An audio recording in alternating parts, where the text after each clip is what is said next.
कैसे हो सभी। आज हम पढ़ेंगे जैव प्रौद्योगिकी सिद्धांत व प्रक्रम। ठीक है, इसमें पढ़ेंगे हम जैव प्रौद्योगिकी सिद्धांत, पुनर्योगा डीएनए तकनीक के साधन, पुनर्योगा डीएनए तकनीक के प्रक्रम। ठीक है,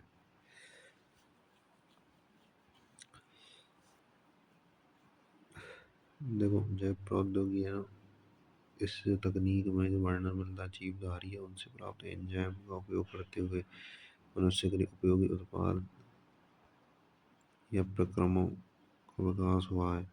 जैसे डबल रोटी, शराब, सभी सूक्ष्म जीवों द्वारा संबद्ध प्रक्रमों से बनते हैं और जैव प्रौद्योगिकी परिणाम है ये। ठीक है, और इसके अलावा इसका उपयोग जैसे पात्र, इन विट्रो निषेचन, परख नली शिशु का निर्माण, जीन का संश्लेषण, उपयोग, नील टीके का निर्माण, दोषयुक्त जीन सुधार जैव प्रौद्योगिकी के भाग है।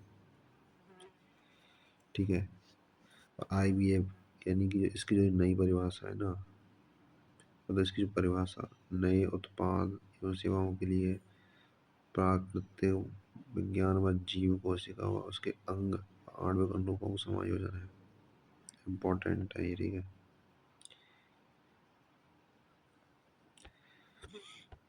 इसमें फर्स्ट है जैव प्रौद्योगिकी सिद्धांत। जैव प्रौद्योगिकी सिद्धांत यानी कि आधुनिक जैव प्रौद्योगिकी के विकास ने दो प्रमुख तकनीकों को योगदान है, जैसे आनुवंशिक इंजीनियरिंग जैव प्रक्रम, रासायनिक इंजीनियरिंग प्रक्रम में रोगाणु रहित। पहला आनुवंशिक इंजीनियरिंग, इस तकनीक द्वारा आनुवंशिक पदार्थ जैसे डीएनए RNA, आनुवंशिक पदार्थ दोनों रहे हैं, डीएनए और RNA के रसायन में कर इसे परपोषी जीव, जैसे परपोषी जीव किसको बोलते हैं, होस्ट ऑर्गेनिज्म में प्रवेश कराकर इसके समलक्षण में परिवर्तन करते हैं। ठीक है, इसके बाद में जैव प्रक्रम, रासायनिक इंजीनियर प्रक्रम में रोगाणु रहित यानी सूक्ष्म जीव संदूषण रहित वातावरण बनाकर केवल वांछित सूक्ष्म जीव सुकेंद्र की कोशिकाओं में वृद्धि कराकर अधिक मात्रा में जैव प्रौद्योगिकी उत्पाद जैसे प्रतिजैविक, एंटीबायोटिक, टीके, एंजाइम आदि का निर्माण करना। ठीक है,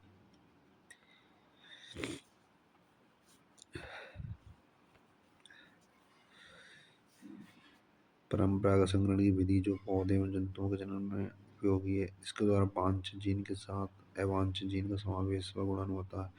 उपयुक्त कमी को दूर करने हेतु आनुवंशिक इंजीनियरिंग तकनीक में जीन क्लोनिंग या जीन स्थानांतरण का उपयोग कर पुनर्योगा डीएनए का निर्माण किया जाता है।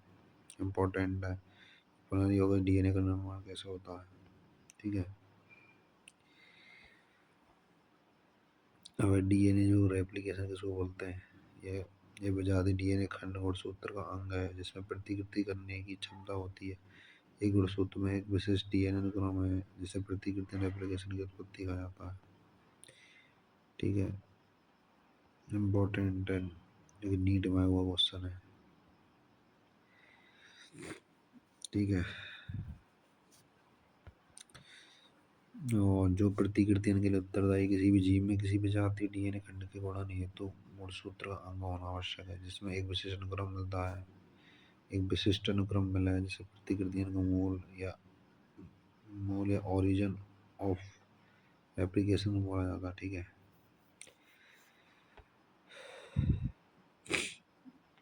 अब एक कृत्रिम पुनर्योगा डीएनए अणुओं के निर्माण के बारे में अध्ययन करेंगे। ठीक है, प्रथम पुनर्योगा डीएनए का निर्माण साल्मोनेला टाइफिम्यूरियम के सहज प्लाज्मिड यानी ये जो प्लाज्मिड यानी गोलाकार गुणसूत्र डीएनए है जो स्वतः प्रतिकृति करता है। इम्पोर्टेंट, प्रथम पुनर्योगा डीएनए का निर्माण किससे हुआ, साल्मोनेला टाइफिम्यूरियम।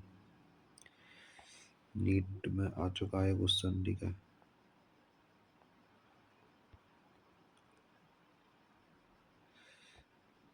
और प्रतिजैविक प्रतिरोधी कूट लेखन के जुड़ने से हो सकता है। ठीक है, स्टेन कोहेन हर्बर्ट बोवन ने 1972 में उपयुक्त कार्य प्लाज्मिड में डीएनए का टुकड़ा काटकर संपन्न किया। स्टेनले कोहेन हर्बर्ट बोवन ने 1972 सन भी याद रखा, 1972 में प्लाज्मिड से डीएनए को जोड़ा, प्लाज्मिड से किसको जोड़ा, डीएनए को, जिसमें प्रतिजैविक प्रतिरोध प्रदान करने के लिए जिम्मेदार जीन थे। आणविक कैंची कहे जाने वाले प्रतिबंधन एंजाइम की खोज से डीएनए को विशिष्ट जगह पर काटना संभव हो सका। ये भी नीट में क्वेश्चन है, स्टेनले कोहेन हार्वर्ड वॉर, ठीक है। तो उन्होंने मतलब प्लाज्मिड लिया और डीएनए के टुकड़े को काट कर जोड़ दिया, ठीक है। आणविक कैंची जिसको मतलब प्रतिबंधन एंजाइम बहुत इंपॉर्टेंट है, ठीक है। आणविक कैंची क्या बोलते हैं, प्रतिबंधन एंजाइम डीएनए को विशेष जगह पर काटने का काम करे। ये मल्टीपल बार नीट में आ चुका है। कटे हुए डीएनए व प्लाज्मिड डीएनए से जोड़ा जाता है। यह प्लाज्मिड डीएनए संवाहक वेक्टर की तरह कार्य करता है, जो इसे जुड़े डीएनए को स्थानांतरित करता है। संभवतः आप जानते होंगे मच्छर है, कीट संवाहक के रूप में मलेरिया परजीवी को मनुष्य शरीर में स्थानांतरित करता है। ठीक उसी तरह वे प्लाज्मिड को संवाहक के रूप में प्रयोग कर विजातीय डीएनए खंड को परपोषजीवी में पहुंचाया जाता है। प्रतिजैविक प्रतिरोधी जीन प्लस संवाहक को एक साथ जोड़ने का काम लाइगेज एंजाइम द्वारा किया जाता है। इम्पोर्टेंट नीट में भी मल्टीपल बार आ चुका है। तो जोड़ने का जो काम करे ना, वो करे लाइगेज, ठीक है। इस संयोजन से पात्र रही गोलाकार सतह प्रतिकृतियां बनाने वाले डीएनए का निर्माण होता है, जिसे पुनः डीएनए भी कहते हैं, ठीक है। प्रतिकृति बनाने वाले डीएनए का जो निर्माण होगा ना, उसे पुनर्योगज डीएनए एस्चेरिचिया कोलाई एक जीवाणु साल्मोनेला से काफी मिलता जुलता है, स्थानांतरित किया जाता है। तो ये नए परपोषी डीएनए को पॉलीमरेज एंजाइम का उपयोग कर अनेक प्रतिकृति बना लेता है। जीन की प्रति जैविक प्रतिरोधी जीन की प्रति का ई कोलाई का गुणन ई कोलाई में प्रति जैविक प्रतिरोधी जीन की क्लोनिंग कहलाता है। आनुवंशिक रूपांतरण मूलभूत 3 चरण है, ठीक है। पहला वांछित जीन डीएनए की पहचान, दूसरा चिन्हित डीएनए का परपोषी में स्थानांतरण, फिर स्थानांतरित डीएनए को परपोषी में सुरक्षित रखना और उसके संतति में स्थानांतरण। मतलब पहले तो पहचान की जाएगी, फिर मतलब वांछित यानी उसमें अच्छे गुण होंगे, ठीक है, तो उनकी पहचान की जाएगी। फिर चिन्हित डीएनए परपोषी में स्थानांतरण, यानी कि देखो पहचान करने के बाद में मतलब बेस्ट से बेस्ट डीएनए को परपोषी में भेजेंगे। फिर स्थानांतरित जो डीएनए को परपोषी में सुरक्षित रखा जाएगा, फिर उसके संतति में स्थानांतरित किया जाएगा, ठीक है। सबसे पहले तो मतलब अच्छे गुणों वाले डीएनए की पहचान करेंगे, फिर उनको मतलब फिर स्थानांतरित किया जाता है मतलब परपोषी में। फिर परपोषी में उसको सेफ रखा जाता है कि भाई अच्छे गुण वाले मतलब अच्छी, जिससे अच्छी उत्पादकता हो, ठीक है। और फिर उसका जो वर्क करने पर मतलब अच्छा प्रॉफिट हो, तो ऐसे डीएनए को मतलब सुरक्षित रखा जाएगा और उसी डीएनए से मतलब अगली जो संतति होगी ना, उसमें भी स्थानांतरित किया जाएगा उसको, ठीक है। अपना ये डीएनए तकनीक के साधन जैसे एंजाइम पॉलीमरेज एंजाइम लाइगेज संवाहक परपोषी जीव, इसमें प्रतिबंधन एंजाइम फर्स्ट इम्पोर्टेंट है। इसमें देखो वर्ष 1963 में 2 एंजाइम पृथक किए गए जो ई कोलाई में जीवाणु भोजी बैक्टीरियोफेज की वृद्धि को रोक देते हैं। इम्पोर्टेंट, 1963 में 2 एंजाइम पृथक किए गए जो ई कोलाई में जीवाणु भोजी की बैक्टीरियोफेज की वृद्धि को रोक देते हैं। इनमें एक डीएनए से मीथिल समूह और दूसरे डीएनए को काटा है, मतलब एक तो मीथिल समूह को जोड़ा है और एक डीएनए को काटता है, ठीक है। तो ये बाद वाले एंजाइम को प्रतिबंधन एंडोन्यूक्लियस कहा जाता है, ठीक है। प्रथम प्रतिबंधन एंजाइम हिंद सेकंड जिसका कार्य डीएनए न्यूक्लियोटाइड विशिष्ट क्रम पर निर्भर है, ठीक है। ये 5 वर्ष बाद पृथक किया गया, जो कि नीट में लेटेस्ट आया है। ये क्वेश्चन नीट में अभी आया हुई 2024 या 25 में, इनमें से एक में आया है। ठीक है। डीएनए न्यूक्लियोटाइड विशिष्ट क्रम पर निर्भर करे और 5 वर्ष बाद प्रस्तुत किया गया।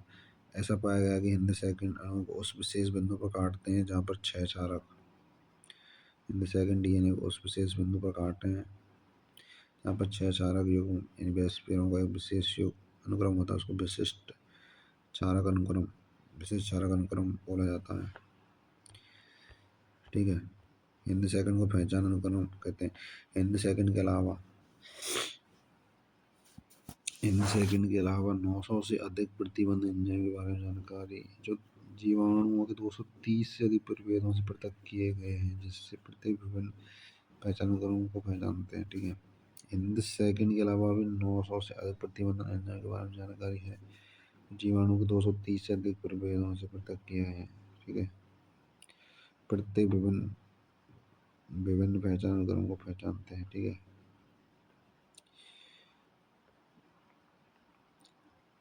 इम्पोर्टेंट है, हिंद जो सेकंड के अलावा 900 से अधिक प्रतिबंधन एंजाइम के बारे में जानकारी, जीवाणु 230 से अधिक प्रभेदों से पृथक किए गए विभिन्न पहचान अनुक्रमों को पहचानते हैं।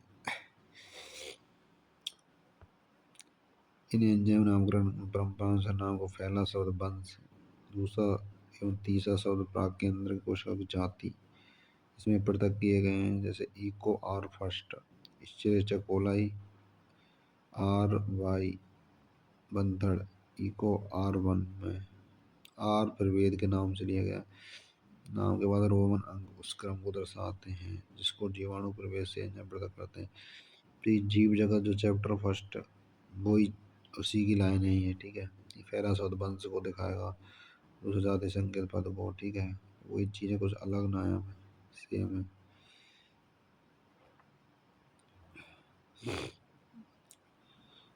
अब प्रतिबंधन एंजाइम न्यूक्लियस कहलाने वाले एंजाइम को बड़े वर्ग में आते हैं। ये न्यूक्लियेज एंजाइम कौन से वर्ग में? बड़े वर्ग में। एक्सो न्यूक्लियस दो प्रकार के रहते हैं, जो एंडो न्यूक्लियस एक्सो न्यूक्लियस डीएनए एक्सरे में न्यूक्लियोटाइड को अलग करते हैं। एंडो जो न्यूक्लियस है ना, एक्सो न्यूक्लियस डीएनए के सिरे से न्यूक्लियोटाइड को अलग करेंगे। किससे करेंगे? सिरे से। जबकि एग जो करेगा और एंडो न्यूक्लियस डीएनए को भीतर विशिष्ट स्तरों पर काटते हैं। इम्पोर्टेंट है, नीट में मल्टीपल बार रिपीट है चुका है। ठीक है। एक्सो न्यूक्लियस एंडो न्यूक्लियस नीट में मैक्सिमम बार।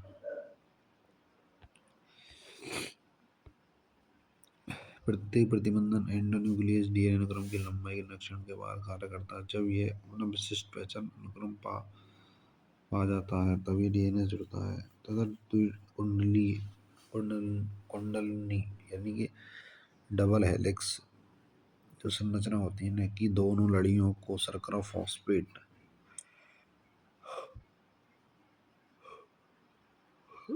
आधार स्तंभ में विशिष्ट क्रम पर काटता है।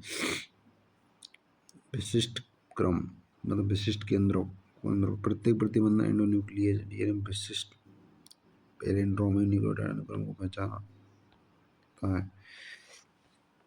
अब जैसे एंजाइम प्रतिबंधन एंजाइम की क्रिया है, इसमें एंजाइम दोनों डीएनए लड़ियों के एक स्थान पर काटा है। पहले संभाग डीएनए फिर बाहरी DNA, Eco R first, Eco R बना है। इसमें इसका चिपचिपा छोर पर डीएनए टुकड़े चिपचिपे छोर से जुड़ेंगे तो पुनः डीएनए बनाया होगा। ठीक है। नहीं, संवाहक डीएनए और बाहरी डीएनए दोनों कंबाइंड और दोनों मिल जाएंगे तो पुनः डीएनए मिलेगा।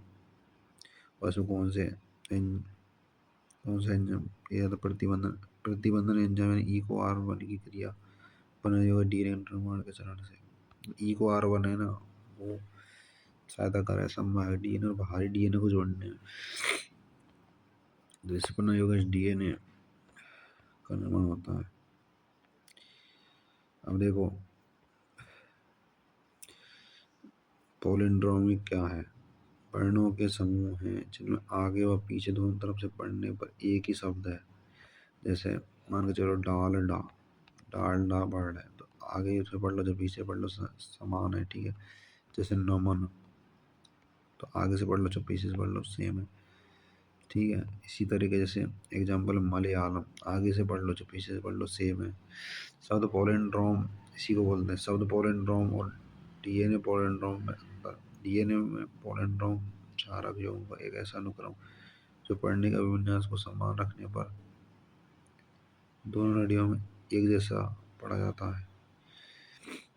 निम्न अनुक्रम को 5 to 3 दिशा में पढ़ने पर दोनों नदियों में एक जैसे पढ़ा जाए।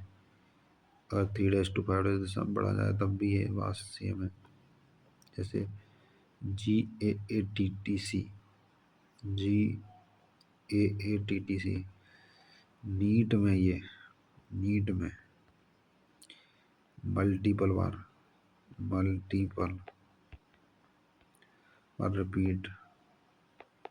रिपीटेड क्वेश्चन भाई, इम्पोर्टेंट है।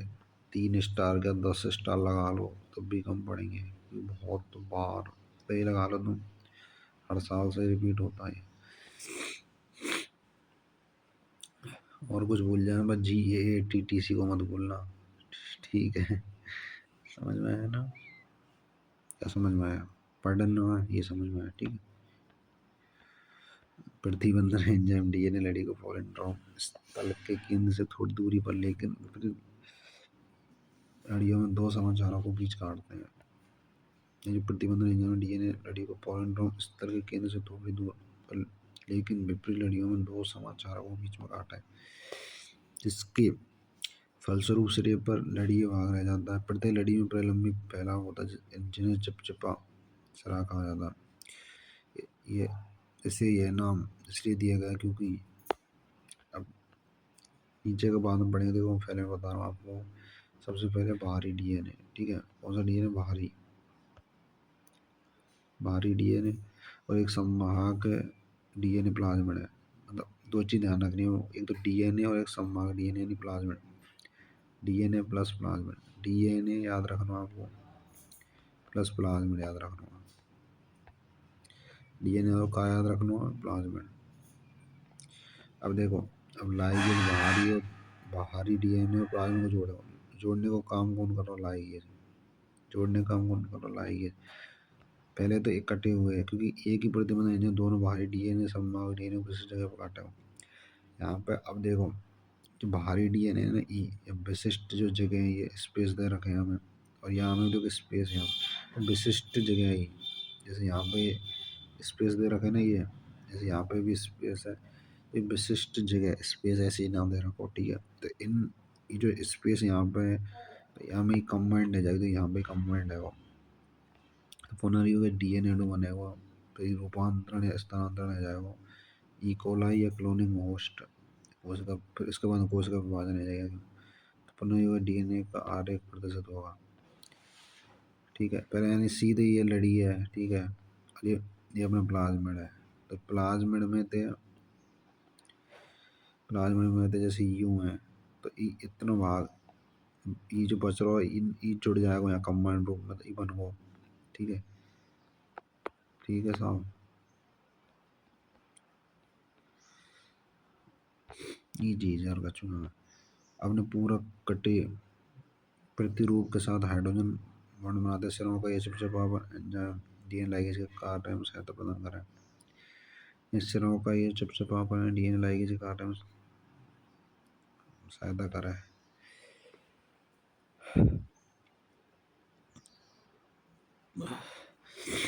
प्रतिबंधन एंडोन्यूक्लियेज का उपयोग आनुवंशिक इंजीनियरिंग में डीएनए के पुनर्योज अणु बनाने में किया जाता है। ये प्रतिबंधन जो एंडोन्यूक्लियेज का उपयोग आनुवंशिक इंजीनियरिंग में डीएनए के पुनर्योज अणु बनाने में किया जाता है। और एक ही प्रतिबंधन एंजाइम द्वारा काटने पर प्राप्त डीएनए खंडों में समान प्रकार के चिपचिपे सिरे होते हैं। डीएनए लाइगेज की सहायता से आपस में जोड़े जाते हैं, ठीक है। डीएनए लाइगेज को काम याद रखो आप भाई, जोड़ने को काम करें। अब डीएनए खंड का पृथक्करण विलगन।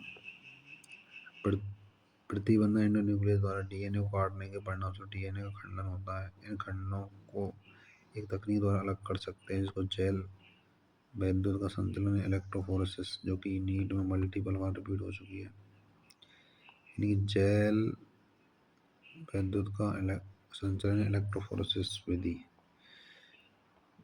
नीट में मल्टीपल बार।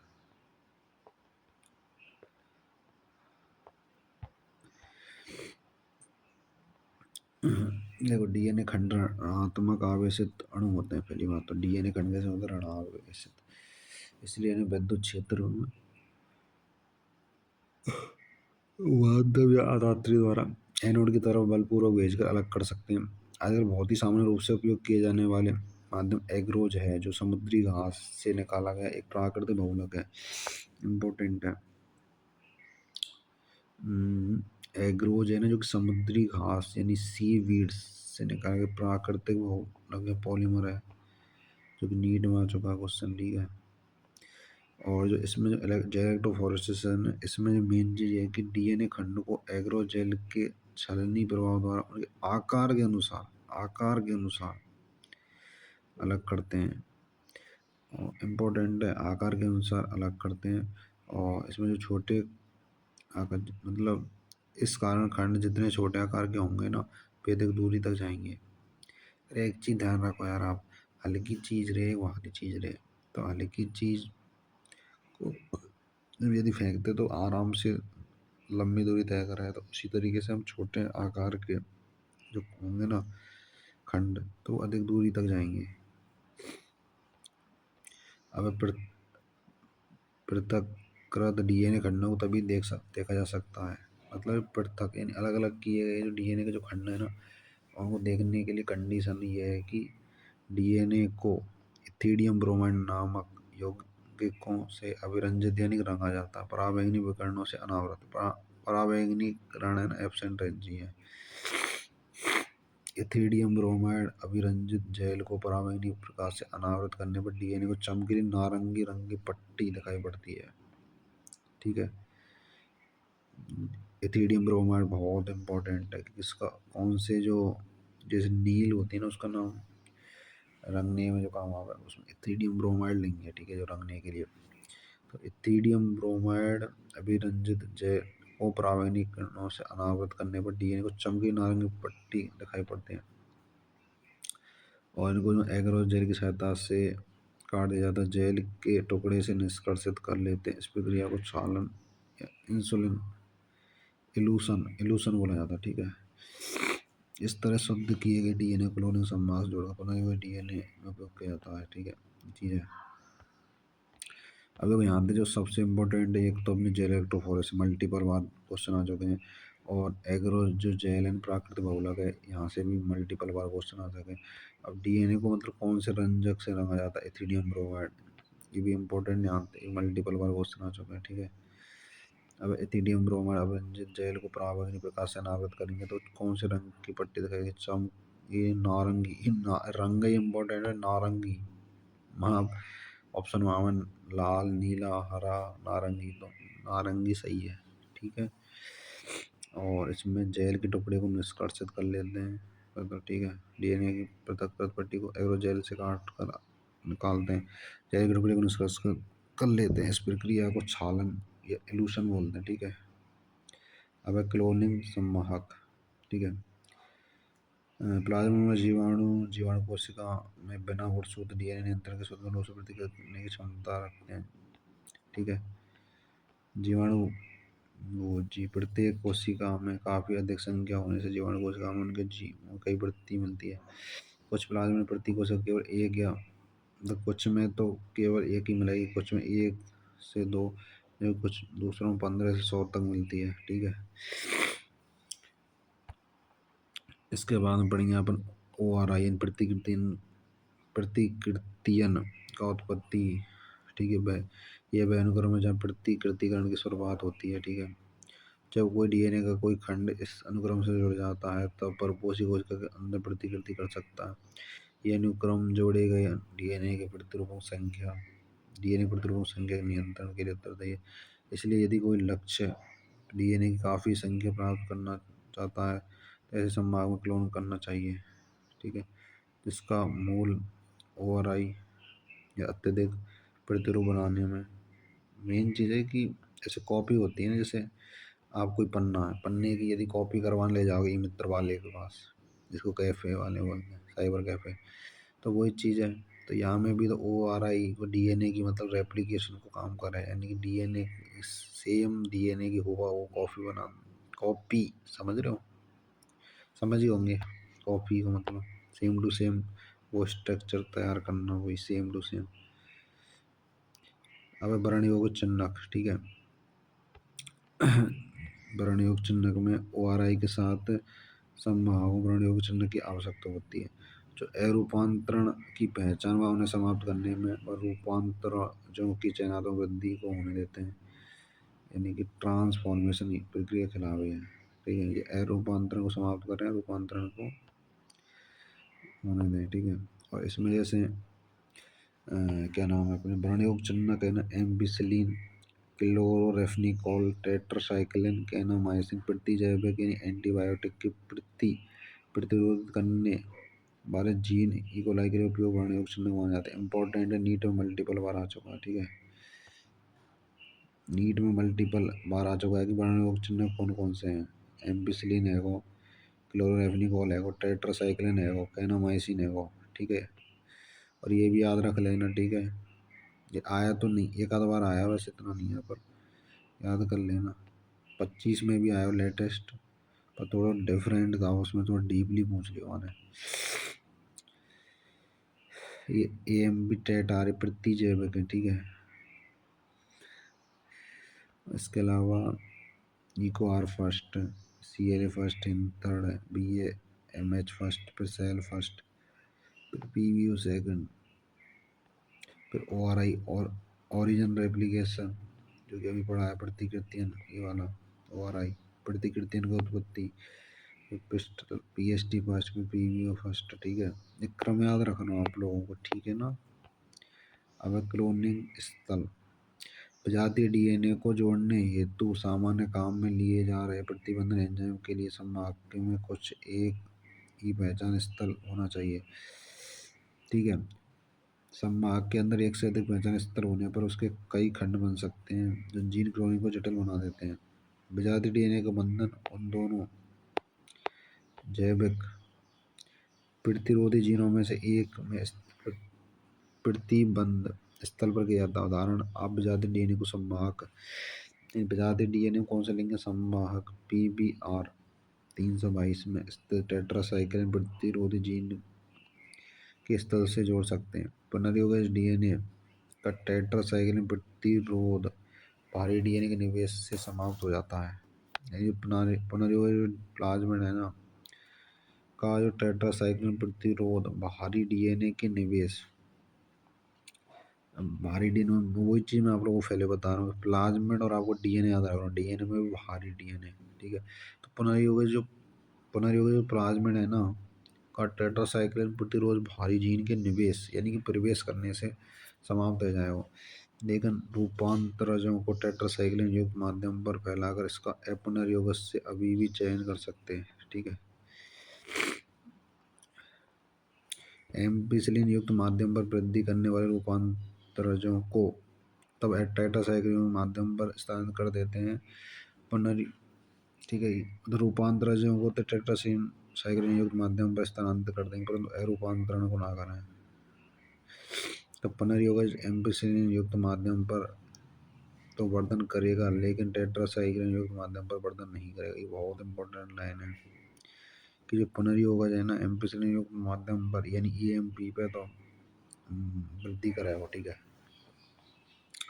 परंतु टेट्रासाइक्लिन युक्त माध्यम पर वृद्धि नहीं करेगा। ठीक है ना। इस मामले में प्रतिजैविक प्रतिरोधी जीन रूपांतरण के चुनाव में सहायता करता है, जबकि दूसरा प्रतिजैविक प्रतिरोधी जीन विजातीय डीएनए में निवेश या निष्क्रिय हो जाता है। पहले तो रूपांतरण के चुनाव में सहायता करेगा फर्स्ट वन को, उसके बाद में जो जीन विजातीय डीएनए के निवेश से निष्क्रिय जाएगा। ठीक है, यानी वर्ण, इसमें देखो वर्णकोत्पाद यानी पदार्थ की जो उपस्थिति में रंग पैदा करने में सक्षम है। इसमें एक पुनर्योगज डीएनए को बीटा गैलेक्टोसाइड एंजाइम के कोडिंग अनुक्रम में अंतर स्थापित करते हैं, जिससे एंजाइम संश्लेषित करने वाले जीन निष्क्रिय हो जाते हैं। इसको निवेशी निष्क्रियता बोलते हैं। ठीक है, यदि जीवाणु में प्लाज्मिड में संश्लेषण या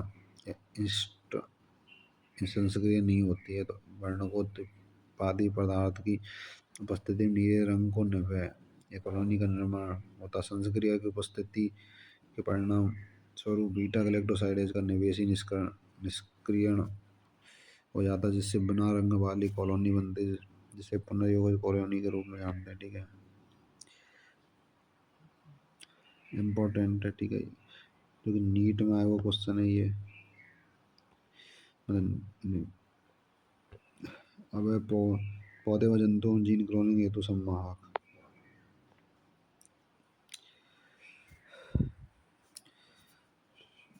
देखो इसमें जो उदाहरण एग्रोबैक्टीरियम ट्यूमिफेसियंस कई जीवाणु कई द्विबीजपत्री पौधों का रोगजनक पैथोजन है। मम्मी टंकी भर गई। रोगजनक पैथोजन है। वह डीएनए के एक खंड जिसे टीडीएनए कहते हैं को स्थानांतरित कर सामान्य पौधे कोशिका को अर्बुद या ट्यूमर में रूपांतरित कर देता। अर्बुद किसको बोलते हैं? ट्यूमर को बोलते हैं। ठीक है, ये अर्बुद कोशिका रोगजनक के लिए जरूरी रसायन का उत्पादन करती है। ठीक इसी तरह से जंतु कोशिका में पश्च विषाणु रेट्रोवायरस कैंसर की जो कि मतलब सामान्य कोशिका को कैंसर कोशिका में रूपांतरित करें। इम्पोर्टेंट 3 वर्ड आए इसमें। एग्रोबैक्टीरियम ट्यूमिफेसियंस जो कई द्विबीजपत्री पौधे, ओनली फॉर द्विबीजपत्री पौधे, रोगजनक पैथोजन है। ये भी मल्टीपल बार आ चुका नीट में। इसके खंड को टीडीएनए कहते हैं और सामान्य पौधे की जो कोशिका को अर्बुद यानी कि ट्यूमर में रूपांतर कर दे। जंतु कोशिका में पश्च विषाणु। ठीक है, देखो ये दोनों इम्पोर्टेंट है। पौधे और देखो पौधे में कौन सा पाया जाए? एग्रोबैक्टीरियम ट्यूमिफेसियंस पाया जाए। और जंतुओं में कौन सा पाया जाए? जंतुओं में पश्च विषाणु या रेट्रोवायरस, जो कि नीट में मल्टीपल में आ चुका है। नीट में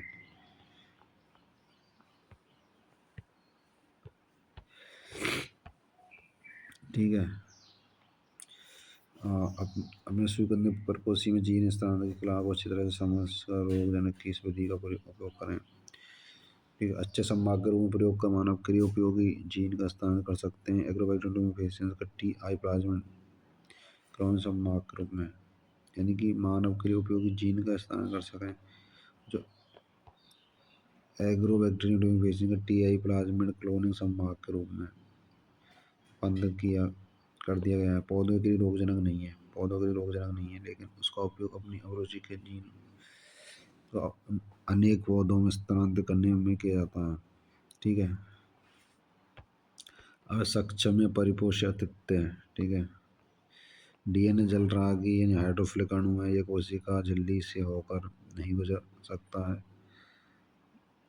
जीवाणु को प्लाज्मिड लेने के लिए बाध्य करने से पूर्व आवश्यक है कि जीवाणु कोशिका को डीएनए लेते हुए सक्षम बनाया जाए। मेन चीज सबसे पहले डीएनए, जीवाणु कोशिका है ना, वो डीएनए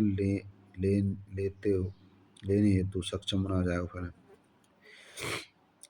ऐसा करने के लिए पहले द्विसंयोजन धनायन डाइवैलेंट कैटायन, ठीक है, डाइवैलेंट कैटायन जैसे कैल्शियम की विशिष्ट सांद्रता के साथ संसाधित किया जाता है। देखो और मतलब डबल जो धनायन यानी डबल जो आयन है ना, उसके लिए आप कैल्शियम +2 का उपयोग करेंगे। संसाधित किया जाता है। इससे डीएनए को जीवाणु की कोशिका भित्ति में स्थित छिद्रों में प्रवेश कराने में काफ़ी सहायता मिलती है। ठीक है, ऐसी कोशिकाओं को पुनः डीएनए के साथ फिर बर्फ पर, फर्स्ट में सबसे पहले रखेंगे बर्फ पर, पुनः डीएनए को उन कोशिकाओं में बलपूर्वक प्रवेश कराया जाता है। इसके बाद उन्हें थोड़े समय के बाद 42 डिग्री ताप प्रभात रखा जाता है। पुनः से बर्फ पर रखा जाएगा। देखो सबसे पहले रखा जाएगा बर्फ पर। ठीक है, फिर उसके बाद में 42 डिग्री टेम्परेचर,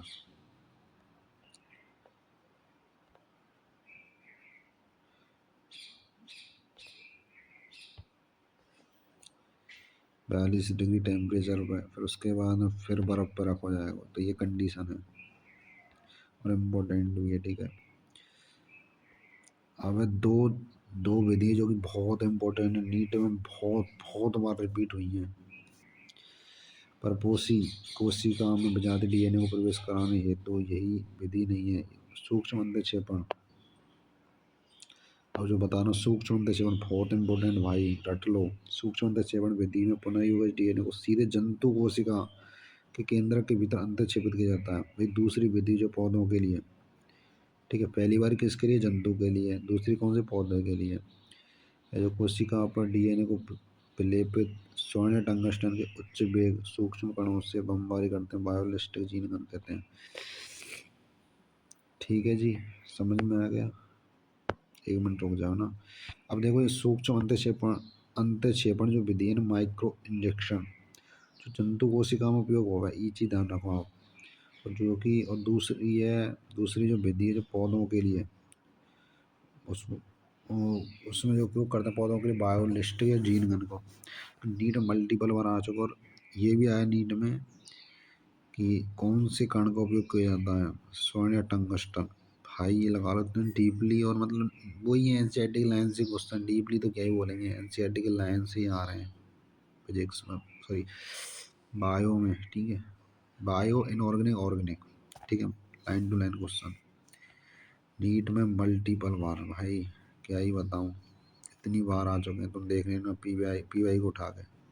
ये ट्रिपल स्टार भाई तो ये लगा लो तुम, 8 साल से आते हैं यहाँ पर, आने की संभावना 100% है। बहुत बार आए, 100% क्या ही बोलूँ यार, हर चीज़ की गारंटी तो किसी के पास नहीं है, पर ये बता रहा हूँ स्टार वाले तो भाई बहुत ज़्यादा इंपॉर्टेंट है। अब पुनः योग डीएनए प्रौद्योगिकी प्रक्रम, पुनः योग डीएनए प्रौद्योगिकी एंड टेक्नोलॉजी चरण विशिष्ट अनुक्रम में सम्मिलित है, जैसे डीएनए का विलयन करने में, डीएनए खंडन करने में, डीएनए खंड का संवाहक से बंधन, पुनर्योग डीएनए का परपोषी में स्थानांतरण, परपोषी कोशिका के माध्यम में व्यापक स्तर पर संवर्धन, वांछित उत्पाद का निष्कर्षण। ठीक है, अब आनुवांशिक पदार्थ का पृथक्करण। ठीक है, अधिकांश जीवों में डीऑक्सीराइबो न्यूक्लिक अम्ल डीएनए को प्रतिबंध एंजाइम द्वारा काटने के लिए आवश्यक है कि ये दूसरे पर्यावरण मुक्त शुद्ध रूप में होना चाहिए। डीएनए जल्दी से खराब रहता है, इसलिए कोशिका को तोड़कर खोलना पड़ेगा। डीएनए दूसरे बृहद अणुओं जैसे आरएनए, प्रोटीन, बहुशर्करा लिपिड के साथ मोचित हो सकते हैं। यह तभी संभव है जब जीवाणु, ये इम्पोर्टेंट है, जीवाणु कोशिका जो पादप या जंतु तक जीवाणु पाया जाता है, लाइसोसोम, लाइसोजाइम, सेलुलोजन जो कि किस में पाया जाता है, पादप कोशिका, काइटिनेज किस में पाया जाता है, कवक में। इम्पोर्टेंट है भाई ये, नीट में मल्टीपल बार आ चुके हैं, important. N for NEET, N for Nitish ना है, ना कि एन के, एन फोर है नीट, समझ में आ गई। ठीक है जी, और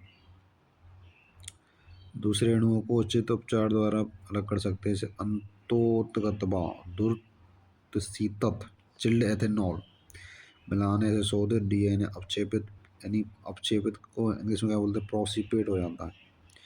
इम्पोर्टेंट भाई, नीट में आ चुका है ये लाइन, बिल्कुल डायरेक्टली आई है। अब डीएनए को विशिष्ट स्थलों पर काटना। ठीक है, डीएनए को विशिष्ट स्थलों पर काटना यानी कि शोधित डीएनए अणुओं को प्रतिबंधन एंजाइम के साथ उनकी इष्टतम यानी ऑप्टिमम परिस्थिति में रखने पर प्रतिबंधन एंजाइम द्वारा पाचन संपन्न होता है। एग्रोजेल विद्युत का संचलन, प्रतिबंधन एंजाइम पाचन को नियंत्रित करता है। डीएनए कैसा आवेशित है, डीएनए ऋणात्मक आवेशित, और ये धनात्मक इलेक्ट्रोड की ओर गति कर रहा है। ये प्रक्रम सम्भावित डीएनए के साथ भी दोहराया जाता है। अब पीसीआर का उपयोग करते हुए लाभकारी जीन का प्रवर्धन, पीसीआर बहुत इंपॉर्टेंट है यार, मल्टीपल बार रिपीटेड है। जो पीसीआर में जो बताऊंगा तुमको यार, बताऊंगा एक प्रोसेस में, वो 3 स्टेप याद रखने। प्राइमर यानी छोटे रासायनिक संश्लेषण अल्प न्यूक्लियोटाइड, रुको,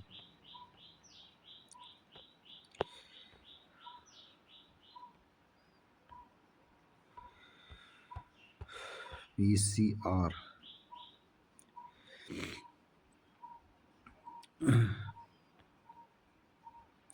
यदि डीएनए प्रतिकृति प्रक्रम कई बार दोहराया गया तो डीएनए खंड को लगभग 1 अरब गुना 1 बिलियन परिवर्तित किया जा सकता है। 1 अरब प्रतिरूपों का निर्माण करता है। ये सतत प्रवर्धन तापस्थायी थर्मोस्टेबल डीएनए पॉलीमरेज जो कि जीवाणु थर्मस एक्वाटिक्स के द्वारा। देखो इसमें प्रतिकृति है ना, मल्टीपल वाइज प्रतिकृति होगी तो वन टाइम में 1 मिलियन तक जा सकेगी, 1 अरब 1 बिलियन, ठीक है। अब एक ताप स्थायी थर्मोस्टेबल डीएनए पॉलीमरेज है, जीवाणु थर्मस एक्वाटिस इम्पोर्टेंट है, नीट मैच होता है, यानी ताप स्थायी एंजाइम बताइए। तो ये थर्मोस्टेबल यानी थर्मस एक्वाटिक्स बोलते हैं इसको, जो मतलब उच्च से उच्च तापमान पर भी सक्रिय रहे। तापमान द्वारा प्रेरित दुई लड़िए डीएनए के विकृतीकरण के समय भी ये में सक्रिय बना रहता है। अब देखो इसमें भाई 3 चीज याद रखना यार, बहुत इंपॉर्टेंट है भाई, बार बार नहीं बोल रहा हूँ, बहुत बहुत बहुत इंपॉर्टेंट है। निष्क्रियण तापमान उष्णन प्रसार, यानी ये बोलेगा वो क्वेश्चन में, नीट का जो क्वेश्चन है उसमें ये बोलेगा पीसीआर के चरण बताइए, उसमें क्रम रहेंगे निष्क्रियण फर्स्ट, दूसरा तापमान उष्णन फिर प्रसार है। मल्टीपल नहीं यार, कितने स्टार लगाऊं, कितनी कम है इसमें, 5 स्टार लगा दूं। नीट में मल्टीपल रिपीटेड भाई है, तुम देख लेना, पी वाई को करके करते होंगे उनको तो पता होगा, जो नहीं करते हैं उनको क्या ही, उनको दुनियादारी से कोई मतलब ही नहीं। तो कुछ करो मत करो पर पी वाई को कर लेना जरूर, ठीक है।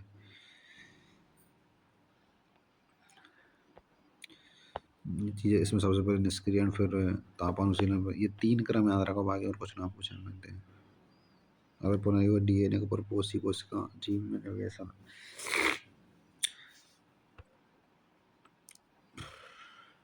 पुनः डीएनए को जिसमें प्रति जैविक के प्रति प्रतिरोधी जीन स्थित हैं, इकोलाई कोशिका में स्थानांतरित किया जाए तो परपोषी कोशिका प्रतिरोधी कोशिका में रूपांतरित हो जाती है। यदि रूपांतरित कोशिका को युक्त एगार प्लेट पर फैलाया जाता है तो केवल कोशिका ही विकसित हो पाती है, जबकि अरूपांतरित आधार कोशिका की मृत्यु हो जाएगी। तो वही चीज़ है यार, वर्णों चिन्हक में तो वही है, रूपांतरण को सपोर्ट कर रहा है वो, उसकी वृद्धि में मदद कर रहा है, रूपांतरण को खत्म कर रहा है, वही तो चीज़ बोल रहा है यहाँ पे। रूपांतरित आधार कोशिका की मृत्यु हो रही है, और जो रूपांतरित है उसको वृद्धि में सहायता कर रहा है। प्रतिरोध जीन के कारण कोई भी एम्बिसिलिन की उपस्थिति या रूपांतरित कोशिका का चयन कर सकता है, उसको प्राणियों चिन्हक बोलते हैं, ठीक है। और बाहरी जीन उत्पाद को प्राप्त करना,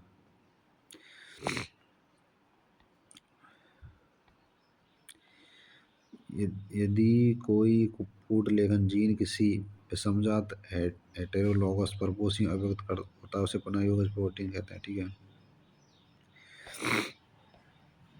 अब आया तो नीचे बिल्कुल ये चीज़ इम्पोर्टेंट है, कम आयतन संवर्धन से उत्पाद की पर्याप्त मात्रा का उत्पादन नहीं हो सकता।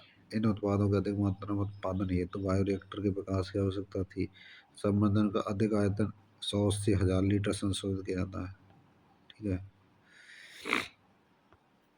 और बायोरिएक्टर एक बर्तन के समान है जिसमें सूक्ष्म जीवों, पौधे, जंतुओं, मानव कोशिका का उपयोग कच्चे माल को जैविक रूप से विशिष्ट उत्पादों में, यानी कच्चा जो माल होगा इसमें, फर्स्ट कोई चीज़ बना रहा है अपन तो कच्चा ही रहे वो तो, पर हम पकाएंगे तो वही चीज़ कच्चे माल को जैव रूप से विशिष्ट उत्पादों बेस्टी एंजाइम आदि परिवर्तित किया जाता है, ठीक है। बायोरिएक्टर वांछित उत्पाद पाने के अनुकूल परिस्थिति उपलब्ध कराता है। वृद्धि के लिए अनुकूल परिस्थिति कौन कौन सी है? तापमान है, पीएच है, क्रियाधार है, लवण है, विटामिन है, ऑक्सीजन इम्पोर्टेंट है भाई, ठीक है। और बायोरिएक्टर सामान्यतः सर्वाधिक उपयोग में लाया जाता है, ठीक है। नीट में क्वेश्चन है,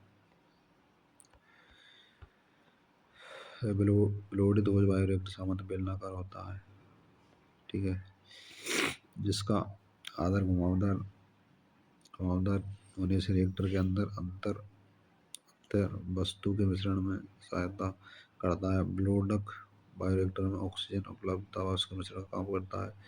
विकल्पित हवा बुलबुले के रूप में बायोरिएक्टर में भेजी जाती है। रिएक्टर में देखो, रिएक्टर में क्या क्या चीज़ें, एक तो प्रक्षोभ तंत्र है, एजिटेटर सिस्टम, एक ऑक्सीजन प्रदाह तंत्र, एक जहाग नियंत्रक तंत्र, एक तापक्रम नियंत्रक तंत्र, एक पीएच नियंत्रक तंत्र, एक प्रतिचयन प्रद्वार लगा होता है जिससे संवर्धन की थोड़ी थोड़ी मात्रा समय समय में निकाली जाती है।